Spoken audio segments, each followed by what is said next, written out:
नमस्कार दोस्तों जो आज की कहानी है भोपाल की। ये कहानी दिखने में तो एक दोस्ती की कहानी है, लेकिन असल में है एक बहुत बड़ी दरिंदगी की कहानी। ये कहानी है फरहान की, जो भोपाल के कॉलेज में एमबीए कर रहा था, लेकिन वो एमबीए के साथ साथ गैंग्स ऑफ ब्लैकमेलर का मास्टर माइंड भी था। ये बात है 10 अप्रैल 2025 की। भोपाल के बाग सेवनिया थाना में एक भागती हुई लड़की आती है और बोलती है कि उसे एक लड़का बहुत ज़्यादा ही परेशान कर रहा है। उस समय जो थाने में पुलिस कर्मचारी थे टीआई सोनी, उन्होंने लड़की की गंभीरता को लेते हुए उस लड़के को पकड़ा और लेके आए। जब उन्होंने उस लड़के के फ़ोन को चेक किया तो उन्होंने जो चेक किया वो उनकी सोच से भी परे था, क्योंकि वो जिस लड़के का फ़ोन चेक कर रहे थे वो ब्लैकमेलिंग स्कैंडल का मास्टर माइंड था, जो था फरहान। उस लड़के के फ़ोन में एक नहीं, दो नहीं, तीन नहीं, 12 से ज़्यादा लड़कियों की अश्लील वीडियो थी, और हर एक वीडियो में हर एक लड़की अलग अलग थी। इसके बाद पुलिस ने जैसे जैसे मामले की तफ्तीश की तो पुलिस के सामने लव जिहाद का एक बहुत बड़ा नेटवर्क सामने निकल के आया। जब पुलिस को इस लव जिहाद के नेटवर्क का पता चला तो उसने जांच पड़ताल शुरू की, और अभी तक पुलिस ने कुल 6 लोगों को गिरफ्तार किया है, जिसमें से सबसे पहला है फरहान, जो इस ब्लैकमेलिंग के स्कैंडल का मास्टरमाइंड था। दूसरे नंबर पे आता है अली खान, तीसरे नंबर पे आता है अबरार, चौथे नंबर पे आता है नबील, पाँचवें नंबर पे आता है साहिल खान, और छठे नंबर पे आता है साद उर्फ शमउद्दीन। तो ये कुल 6 आरोपी हैं जिन्हें पुलिस ने गिरफ्तार किया है। तो आइए जानते हैं कि आखिर कैसे ये लव जिहाद का नेटवर्क काम करता था, कैसे ये लड़कियों को बहलाते फुसलाते थे, और कैसे उनकी वीडियो बनाते थे, और कैसे उन्हें ब्लैकमेल करते थे। तो इस कहानी की शुरुआत होती है सन 2022 से। भोपाल के रायसेन रोड पर स्थित एक कॉलेज के बाहर कुछ लड़के लड़कियां आपस में बात कर रहे होते हैं कि तभी उसमें एक 11 साल की लड़की अपनी बहन के पास जाती है मिलने के लिए। वो भी उस ग्रुप के साथ खड़े होकर बातचीत करने लग जाती है, लेकिन उसे अभी तक खबर नहीं थी कि फरहान, जो ये लव जिहाद के ब्लैकमेलिंग का नेटवर्क का मास्टरमाइंड है, उसकी नज़र उस 11वीं क्लास की लड़की के ऊपर पड़ चुकी थी। उस लड़की की बड़ी बहन के साथ बात करते करते फरहान ने कब उस 11वीं कक्षा की लड़की पे अपनी नज़रें गाड़ दी, किसी को भी पता नहीं चला। फरहान अक्सर उसकी बड़ी बहन को घर छोड़ने जाता था, लेकिन अब वो घर छोड़ने के साथ साथ उसकी छोटी बहन को घुमाने फिराने की तरकीबें सोचने लगा। फरहान उसको काफ़ी बार बोलता था कि मेरे साथ घूमने चलो, वो ध्यान नहीं देती थी, लेकिन धीरे धीरे समय बीतता गया और फरहान उसे फोर्स करता गया। लेकिन 1 महीने बाद फरहान उसे कह देता है कि मैं तुम्हें पसंद करता हूँ। इतना कहने के बावजूद भी वो लड़की उसे कोई रिस्पॉन्स नहीं देती है और वो अपने काम में लग जाती है। इसके बाद ये सिलसिला ऐसे ही चलता रहता है, और फिर फरहान उस लड़की को फोर्स करता है कि मेरे साथ घूमने चलो, और जब वो बार बार फोर्स करता है तो लड़की का कहना है कि वो उसकी बात मान लेती है और वो अपनी बाइक पे बैठा के उसे घुमाने लगता है। ये सिलसिला धीरे धीरे ऐसे ही चलता रहता है। फिर आता है अप्रैल 2023 का समय। उस समय फरहान उस लड़की को एक अशोका नाम के गार्डन में लेके चला जाता है, जहाँ पर एक कमरा होता है। वो उसे इस कमरे में लेके जाता है, उसके कपड़े उतारने लग जाता है। लड़की बताती है कि उस समय उसकी उम्र 16 साल थी, और वो जब इसका विरोध करती है तो वो कहता है जैसा कह रहा हूँ वैसा करो, और ऐसा कहकर वो उस लड़की के साथ रेप करता है। रेप के बाद फरहान उसे कहता है अगर किसी को तुमने कुछ बताया तो मैं तुम्हें बदनाम कर दूंगा, और इसके बाद वो चला जाता है। पीड़िता का कहना है कि इसके बाद तो फिर ये सिलसिला चलता ही रहा। उसने एक बार फिर मुझे घर पे अकेला पाकर वही हरकतें मेरे साथ की, मेरे साथ रेप किया। और जब मैंने उसका विरोध किया तो वो मुझे धमकी देने लग गया, डराने लग गया। इसके बाद वो बार बार मेरे साथ रेप करता। जब मैंने एक बार उसको बोला कि मैं तुम्हारी शिकायत पुलिस में कर दूंगा, तो उसने मुझे कहा कि जो भी मैंने तुम्हारे साथ किया है उसकी वीडियो रिकॉर्डिंग मेरे पास है और वो रिकॉर्डिंग मैं तुम्हारे पिताजी को दिखा दूंगा। ऐसा करने के बाद लड़की डर जाती है, सहम जाती है और वो चुप हो जाती है। पीड़िता ने बताया कि 8 अप्रैल की रात को तकरीबन 1 बजे जो इंदौर में स्थित उस पीड़िता का घर था, उसके बाहर फरहान आता है और दरवाज़ा खटखटाता है। लड़की डरी हुई रहती है, उसे पता था कि फरहान बाहर है, वो दरवाज़ा नहीं खोलती है। इसके बावजूद भी फरहान उसे लगातार कॉल करता रहता है और दरवाज़ा खटखटाता रहता है। ये सिलसिला कम से कम तकरीबन आधे घंटे तक चलता रहता है, पर वो लड़की नहीं खोलती। इसके बाद फिर लड़की अपने किसी दोस्त को कॉल करके बताती है और पीड़िता के कहने के मुताबिक उसका दोस्त बोलता है कि तुम दरवाज़ा खोल दो और फरहान को आने दो, लेकिन फ़ोन को कट मत करना। लड़की अपने दोस्त के कहने के अनुसार दरवाज़ा खोल देती है, लेकिन जैसे ही फरहान घर के अंदर एंटर करता है वो फ़ोन को छीन लेता है और उसे फ़्लाइट मोड पे डाल देता है ताकि कोई उसे कांटेक्ट ना कर पाए। इसके बाद जो फरहान रहता है एक बार फिर उसके साथ रेप करता है, उसके अश्लील वीडियो बनाता है, उसके न्यूड वीडियोस बनाता है। पीड़िता चिल्लाती रहती है, रोती रहती है, लेकिन फरहान को उससे कोई फ़र्क नहीं पड़ता है और वो उसे धमकी देता है कि अगर तुमने किसी को कुछ बताया तो ये वीडियोस वायरल कर दूंगा, और उस पीड़िता को उसी हालत में छोड़कर वहाँ से चला जाता है। फरहान के जाने के बाद पीड़िता अपने रिश्तेदारों को कॉल करती है, उनको बुलाती है और उसके बाद जो भोपाल पुलिस है उस पर कॉल करती है, लेकिन पीड़िता के अनुसार वहाँ कोई पुलिस नहीं आती है।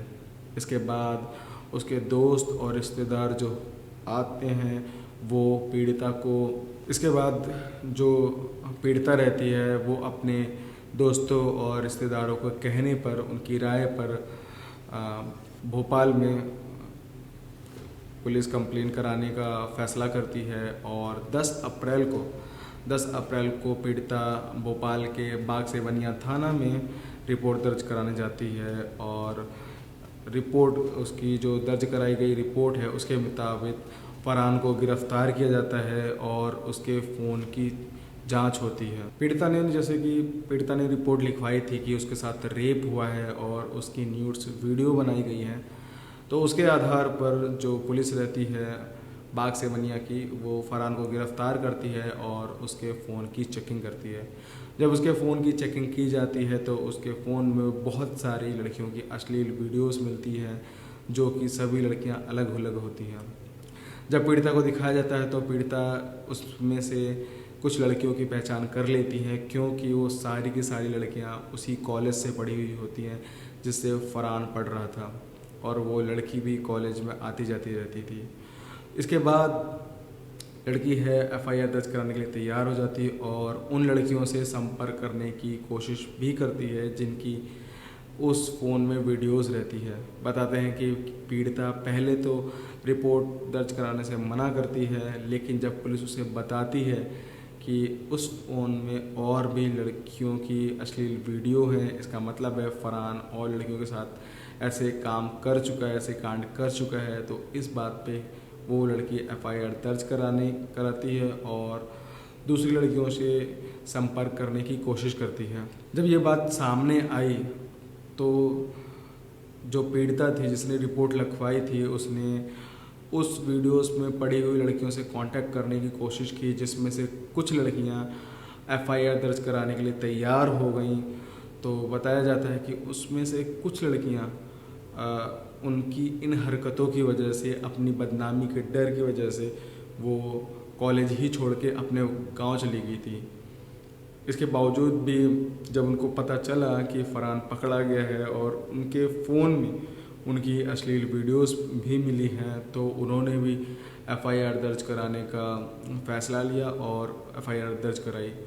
इसके साथ पुलिस बताते हैं कि पुलिस को अभी तक 12 के आसपास अश्लील वीडियोस मिली है। इसके साथ ही साथ पुलिस जो फरहान का दोस्त है अली और अबरार, उसके फ़ोन की भी जांच की जा रही है और उनके फ़ोन में भी कुछ अश्लील वीडियोस मिले हैं और कुछ जो फ़ोटोज़ डेटा डिलीट हो गया है, पुलिस उस डिलीटेड डेटा को भी रिकवर करने की कोशिश कर रही है। और बताते हैं कि जो ये फरहान थे, ये लड़कियों को ऐसे ही करते थे, पहले प्यार से बहलाते थे, फुसलाते थे, उनको अपने साथ घुमाते फिराते थे और उसके बाद वो लड़कियों का रेप करते थे। और जब शादी की बात करनी होती थी, शादी की बातचीत लड़कियां करती थी अपनी तरफ से, तो वो उन्हें कहते थे कि तुम्हें धर्म बदलना पड़ेगा। तो ये बातें भी निकल के आ रही हैं सामने से, जहाँ एक तरफ उस पीड़िता के कहने पर कुछ लड़कियां अपने गांव से वापस आके फरहान के खिलाफ रिपोर्ट दर्ज करवा चुकी हैं, तो वहीं दूसरी तरफ कुछ लड़कियों का कहना ये है कि हम रिपोर्ट FIR दर्ज नहीं करवाएंगे क्योंकि ऑलरेडी फरहान और उनकी गैंग ने जो उनके साथ किया है, जो उन्हें परेशान किया था, उसकी वजह से वो इतना ज़्यादा परेशान हो गई हैं कि वो उन बातों को दोबारा याद नहीं करना चाहती हैं और इस पचड़े में बिल्कुल नहीं पड़ना चाहती हैं। तो वहीं एक लड़की का कहना है कि उसकी शादी तय हो चुकी है, अगर वो FIR दर्ज कराएगी और ये बात सामने आई तो उसकी शादी टूट जाएगी, इसीलिए वो इस पचड़े में नहीं पड़ना चाहती है। पुलिस वालों ने जांच पड़ताल की तो पाया जो फरहान और उसकी गैंग के मेंबर थे, उन्होंने खुद कबूल किया कि वो ये सारी अश्लील वीडियोस थी, वो इसे पॉर्न इंडस्ट्री में बेचने की तैयारी में थे, लेकिन अभी तक बेची नहीं थी। तो वहीं दूसरी तरफ पुलिस कोशिश कर रही है जानने की कि आखिर इनको फंडिंग कौन करता है, इनको ये पैसे आते कहाँ से हैं। तो आइए दोस्तों जानते हैं कि आखिरकार ये इसके जो गैंग की गिरफ्तारी हुई है और ये कंप्लेन करवाई गई है वो कैसे कैसे करवाई गई थी। तो 10 अप्रैल को पीड़िता ने सबसे पहले बाग सिवनिया थाना में रिपोर्ट दर्ज करवाई। इसके आधार पर 13 अप्रैल को जो फरहान था उसको धारा 151 के तहत पुलिस ने गिरफ्तार किया। ओके, उसके बाद 17 अप्रैल को बाग सिवनिया थाने में 3 FIR और दर्ज की गई। ठीक है, उसके बाद 19 अप्रैल को 2 FIR, एक अशोका गार्डन और दूसरा जहांगीराबाद थाने में ट्रांसफ़र की गई। इसके बाद 20 अप्रैल को इनका एक जो गैंग मेंबर था साद, उसको गिरफ्तार किया गया, जेल में भेजा गया। इसके बाद 25 अप्रैल को फरहान को रेप केस में गिरफ्तार करके कोर्ट में पेश किया गया और उसके बाद 3 दिन की रिमांड पे रखा गया। फिर 27 अप्रैल को साहिल, इनका एक और जो गैंग मेंबर था, उसे पन्ना से गिरफ्तार किया गया। इसके बाद 28 अप्रैल को इनका जो एक और दोस्त था अली, इनकी गैंग का मेंबर है, उसको गिरफ्तार किया जाता है। और इसके बाद 28 अप्रैल को जो 28 अप्रैल थे, वहाँ 28 अप्रैल को चौथी पीड़िता जो होती है वो बाग सिवनिया थाना में रिपोर्ट दर्ज करवाती है। फिर 29 अप्रैल को एक बार फिर एक 5वीं पीड़िता रहती है, वो भी FIR दर्ज कराती है बाग सिवनिया थाना में। और इसके बाद 1 मई को इनका एक और गैंग मेंबर रहता है जो है नाबिल, उसे भोपाल में ही गिरफ्तार किया जाता है।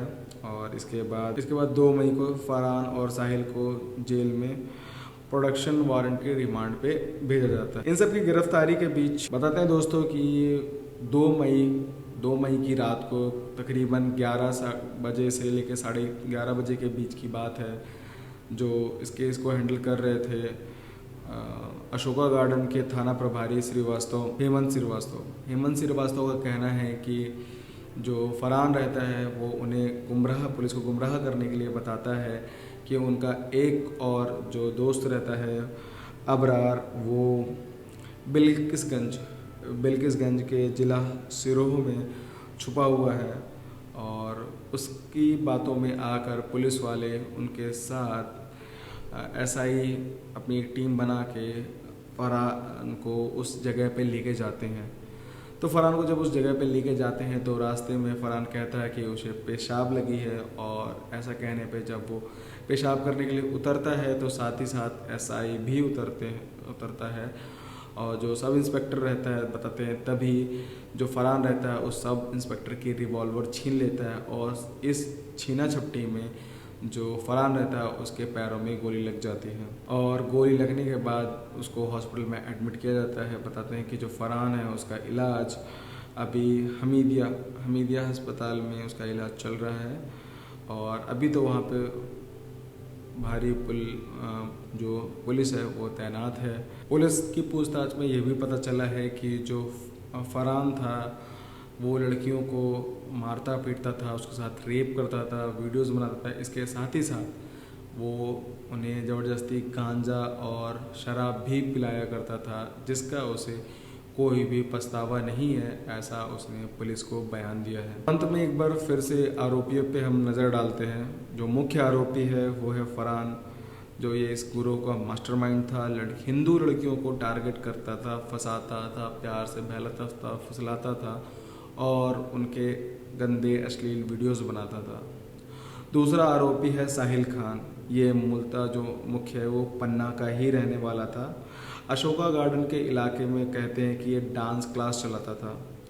ये भी हिंदू लड़कियों को टारगेट पे रखता था, उनको फंसाता था और उनके वीडियोस बनाता था। तीसरा आरोपी है अली खान। अली खान जून 2024 में अशोका गार्डन में एक होटल में कॉलेज छात्रा से दुष्कर्म किया था इसने, और उसका वीडियो बनाकर उसने फरहान को भेजा था, और उस समय फरहान भी उस होटल पे वहीं पे मौजूद था। चौथा जो आरोपी है वो है साद उर्फ शख्स मुहिउद्दीन। ये एक मैकेनिक है और ये फरहान का दोस्त भी बताया जा रहा है, जो 500 रुपये के लालच में लड़कियों को लाता था और ले जाता था और उन्हें गांजा पिलाने का भी काम किया करता था। इसके बाद है अबरार कहते हैं कोलकाता का रहने वाला था। वो भोपाल पढ़ाई करने आया था, लेकिन इसके बाद वापस चला गया था। इसको इसलिए गिरफ्तार किया गया कि क्योंकि पांचवा आरोपी है अबरार। मतलब अबरार जो था वो कोलकाता का रहने वाला था। वो भोपाल यहाँ पढ़ने आया था और इसके बाद चला गया। इसे गिरफ्तार किया गया क्योंकि इसके ही कमरे में कई बार लड़कियों के साथ दुष्कर्म किया गया था। छठा आरोपी है नाबिल बिहार का रहने वाला था। बीच में ही पढ़ाई छोड़कर चला गया था, लेकिन लड़कियों को बदनाम करने में इसका भी मेन हाथ था। ये भी हिंदू लड़कियों को बदनाम करने के लिए जी जान लगा देता था। तो ये थे वो गैंग के 6 मुख्य आरोपी। अभी तो जांच और चल रही है और जैसे जैसे देखा जा रहा है बहुत कुछ निकल के आ रहा है बाहर। तो सवाल उठता है अब बलात्कार का, रेप का, जो कि इंडिया में बहुत ज़्यादा कॉमन है।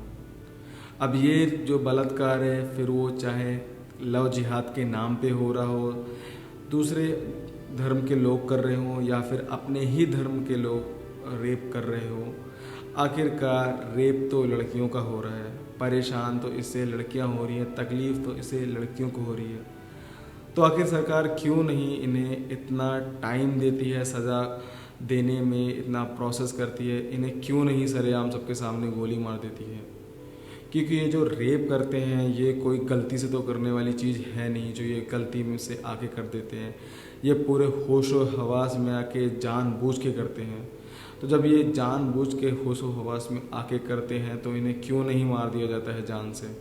क्यों बार बार कहीं पैसे की वजह से, कहीं पावर की वजह से छोड़ दिया जाता है? ऐसे लोग को सरेआम गोली मार देना चाहिए। ऐसा रूल क्यों नहीं निकालती है सरकार? आखिरकार कब तक लड़कियां जाएं तो जाएं कहाँ, और छुपे तो छुपे कहाँ, रहें तो रहें कैसे? कॉलेज जाओ तो रेप हो जाता है उनके साथ, स्कूलों में तो कहीं टीचर तो कहीं उनके ही क्लास के बच्चे, राह चलते कभी रिक्शे वाला तो कभी गाड़ी वाला, हर जगह देखो, कोई भी जगह ऐसी नहीं है जहाँ पे लड़कियाँ बची हों। तो आखिर गवर्नमेंट क्यों नहीं ऐसा रूल निकाल देती है जिससे लोगों में डर का माहौल पैदा हो और लड़कियों का रेप ना हो? आपको कैसी लगी ये कहानी कमेंट सेक्शन में ज़रूर बताएं। ऐसी ही कहानी देखने के लिए हमारे चैनल से जुड़े रहे। मिलते हैं फिर से अगली ऐसी ही किसी कहानी से। तब तक के लिए मुझे दीजिए इजाज़त।